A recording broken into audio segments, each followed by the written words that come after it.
हिडमा की मां बोली, बेटा घर आ जाओ, मां तो मां है, चाहे आतंकी की हो चाहे माओवादी की हो। क्या देश का सबसे बड़ा नक्सल कमांडर सरेंडर करेगा? क्या हिडमा अब नक्सल हिंसा छोड़कर घर वापसी करेगा? क्या देवा अब नक्सल संगठन छोड़कर मुख्यधारा में जुड़ेगा? ये कुछ ऐसे सवाल हैं जो पिछले कुछ दिनों से लगातार सामने आ रहे हैं, क्योंकि हिडमा नक्सल संगठन का सबसे चर्चित चेहरा है। नक्सलियों के सरेंडर के दौर में जिस गुट ने लड़ाई जारी रखने की बात की उसमें हिडमा भी शामिल है, लेकिन अब जल्द ही कुछ बड़ा देखने को मिल सकता है, क्योंकि छत्तीसगढ़ के सबसे बड़े नक्सलियों की मां ने अपने बेटे से भावुक अपील की।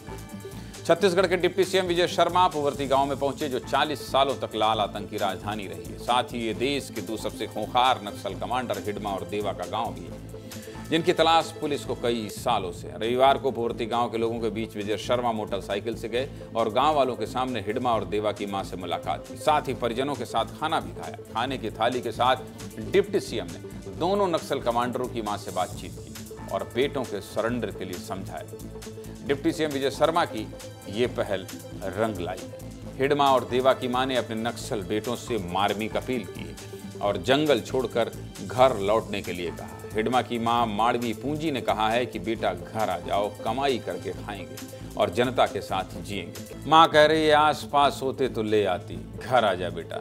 हिडमा के साथ नक्सल कमांडर देवा की मां ने भी अपील की है और देवा के लिए कहा है कि बेटा घर आकर सरेंडर कर दो, घर से कमाई करके खाएंगे। दोनों नक्सल कमांडरों की मां एक लंबे समय से अपने बेटों का इंतजार कर रही हैं। आपको बता दूं कि हिडमा नक्सल संगठन का सीसी मेंबर है और कई बड़ी नक्सल घटनाओं में शामिल होने की वजह से हिडमा पर 1 करोड़ का इनाम है। वहीं देवा नक्सलियों के सबसे खूंखार बटालियन नंबर 1 का चीफ, जिसने कई नक्सल घटनाओं को अंजाम दिया और इस पर 40 लाख रुपए का इनाम। ऐसे में लाल आतंक के खात्मे के लिए गृह मंत्री विजय शर्मा खुद हिडमा के गांव पहुंच गए, क्योंकि माना जाता है कि अगर हिडमा और देवा सरेंडर कर दें तो छत्तीसगढ़ से नक्सली काफी हद तक खत्म हो जाएंगे। इसके साथ ही बीजापुर जिले में सुरक्षा बलों और नक्सलियों के बीच मुठभेड़ भी हुई है, जिसमें 6 नक्सलियों के शव बरामद किए गए हैं। साथ ही भारी मात्रा में हथियार और विस्फोटक सामग्री भी बरामद हुई है।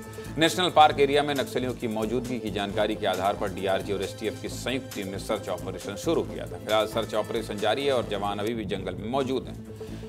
आज ये 2 खबर है, एक तो नक्सली मुठभेड़ हुई है और दूसरा कि नक्सलियों से अब मां का सहारा लेकर मार्मिक अपील भी सरकार कर रही है कि गोली ना पड़े, घर आ जाओ।